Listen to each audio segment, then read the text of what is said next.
Online games ఈ మధ్య ఎక్కువ మంది ఆన్లైన్ గేమ్స్కి బాగా అలవాటు పడ్డారు. సో ఈ ఆన్లైన్ గేమ్స్ ఆడే క్రమంలో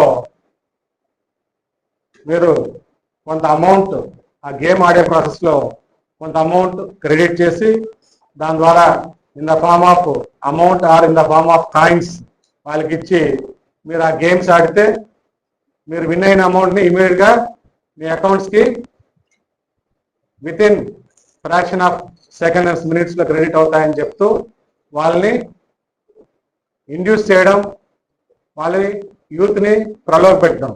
సో ఇలాంటి ఆన్లైన్ గేమ్స్లో మొదటగా వాళ్ళు ఏం చేస్తారంటే ఫ్యూ గేమ్స్ ఆడేంత వరకు వీళ్ళు విన్ అయినట్టు చూపెడుతూ అమౌంట్స్ని క్రెడిట్ చేస్తారు first few games, first few days.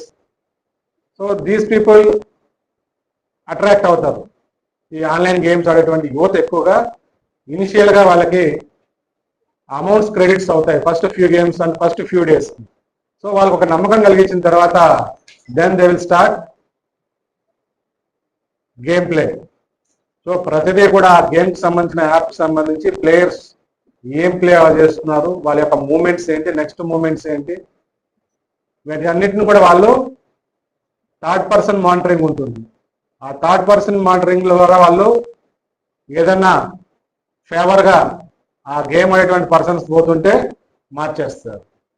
మార్చి వాడు ఓడిపోయేటట్టు చేసి వాడి యొక్క అమౌంట్స్ని మొత్తం కూడా డెబిట్ చేయడం జరుగుతుంది. So initially many games win అయినట్టు చూపెడుతూ వాళ్ళకి అమౌంట్స్ క్రెడిట్ చేస్తూ వాళ్ళ అకౌంట్స్లో వాళ్ళని అట్రాక్ట్ చేసి క్రమక్రమంగా వాళ్ళు వన్స్ లూజింగ్ గేమ్స్ ఒకసారి స్టార్ట్ అయిన తర్వాత నెక్స్ట్ గేమ్ గెలుస్తాం, ఆ తర్వాత గేమ్ గెలుస్తాం అన్నటువంటి ఇంటెన్షన్తో వీళ్ళు ఆడడం స్టార్ట్ చేస్తారు.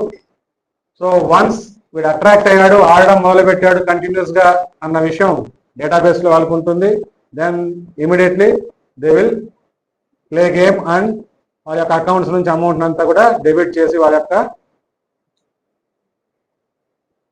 యాక్టివిటీలో భాగంగా మొత్తం మోసానికి గురి చేసి తీసుకోవడం జరుగుతుంది. ఇలాంటి ఆన్లైన్ నకిలీ లోన్ యాప్స్, ఆన్లైన్ గేమ్స్ సంబంధించి జరిగేటువంటి నేరాలు ఎక్కువగా యూత్ ఈ రెండింటికి కూడా అట్రాక్ట్ అయ్యి నష్టపోతున్నారు. ఈ రెండింటిని కూడా దృష్టిలో పెట్టుకోవాలి. సిమిలర్లీ ఇంకా ఆన్లైన్ మాధ్యమాల ద్వారా వేధింపులు, ఈ ఆన్లైన్ మాధ్యమాల ద్వారా వేధింపులు అంటే సోషల్ మీడియా వినియోగం బాగా జరిగింది, బాగా జరుగుతుంది. చాలా మందికి, ప్రతి ఒక్కరికి, almost all everybody they are having Facebook, Insta, YouTube, ట్విట్టర్లా ఎక్కువగా ఫేస్బుక్కి, ఇన్స్టాకి అండ్ యూట్యూబ్కి ఎక్కువ అలవాటు పడి ఉన్నారు.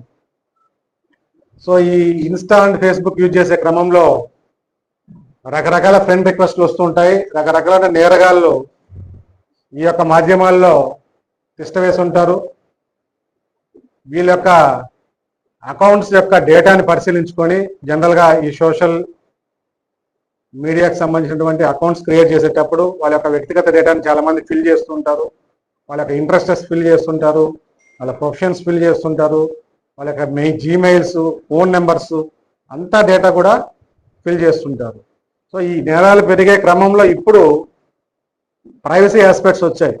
గతంలో privacy aspects few months last year వరకు కూడా ప్రైవసీ ఆస్పెక్ట్స్ చాలా తక్కువ ఉన్నాయి. క్రమక్రమంగా ప్రైవసీ ఆస్పెక్ట్స్ని కూడా తీసుకురావడం జరుగుతుంది అన్ని సోషల్ మీడియా సంస్థలు. సో ఇక్కడ ముఖ్యంగా ఈ ఇన్స్టా అండ్ ఫేస్బుక్లో ఈ ఫ్రెండ్ రిక్వెస్ట్లు పంపించడం, అన్నోన్ పర్సన్స్ నుంచి వచ్చేటువంటి ఫ్రెండ్ రిక్వెస్ట్ని క్యాజువల్గా అందరూ కూడా ఫాలోయర్స్, నా అకౌంట్లో ఫాలోయర్స్ ఎంతమంది పెరగాలి, ఈ ఫాలోయర్స్ ఉంటే సో సమ్ మనీ ఏదో వస్తుంది, ఇన్స్టా ఫేస్బుక్ ద్వారా కూడా యూట్యూబ్ లాగా మనీ జనరేట్ అవుతుంది. ఇలాంటి కాన్సెప్ట్స్తో నాకు ఎంతమంది ఎక్కువ ఫాలోయర్స్, సబ్స్క్రైబర్స్ ఉంటే దాని ఒక ప్రెస్టేజ్గా తీసుకుంటున్నారు చాలామంది youth. So other than youth కూడా ఈ అకౌంట్స్ క్రియేట్ చేసుకునే క్రమంలో వాళ్ళ యొక్క వ్యక్తిగత డేటాని ఎక్కువ ఫిల్ చేస్తున్నారు. ఈ డేటాని అంతా కూడా బేస్ చేసుకొని ఈ సైబర్ నేరగాలంతా కూడా ఈ అన్నోన్ పర్సన్స్ ఫ్రెండ్ రిక్వెస్ట్లు పంపిస్తుంటారు. ఆ ఫ్రెండ్ రిక్వెస్ట్ని ఈ సబ్స్క్రైబర్స్ పాయింట్ ఆఫ్ వ్యూలో కానీ ఫాలోయర్స్ పాయింట్ ఆఫ్ వ్యూలో కానీ వీళ్ళంతా కూడా చాలా క్యాజువల్గా తీసుకొని ఈ అన్నోన్ రిక్వెస్ట్లన్నీ కూడా ఫ్రెండ్ రిక్వెస్ట్లన్నింటినీ క్లిక్ చేయడం, వాళ్ళతో టచ్లో ఉండడం, వాళ్ళతో వీళ్ళ యొక్క వ్యక్తిగత సమాచారాన్ని పంచుకోవడం, క్రమక్రమంగా ఆ నేరగాళ్ళకి వీళ్ళ యొక్క డేటా మొత్తం త్రూ అకౌంట్స్ ద్వారా కానీ అదర్ ఫామ్లో కానీ మొత్తం వాళ్ళ యొక్క వ్యక్తిగత సమాచారాన్ని మొత్తం పోయేటట్లు ప్రవర్తించడం, తద్వారా ఆ నేరగాళ్ళు వీళ్ళని వేధింపులకి గురి చేయడం.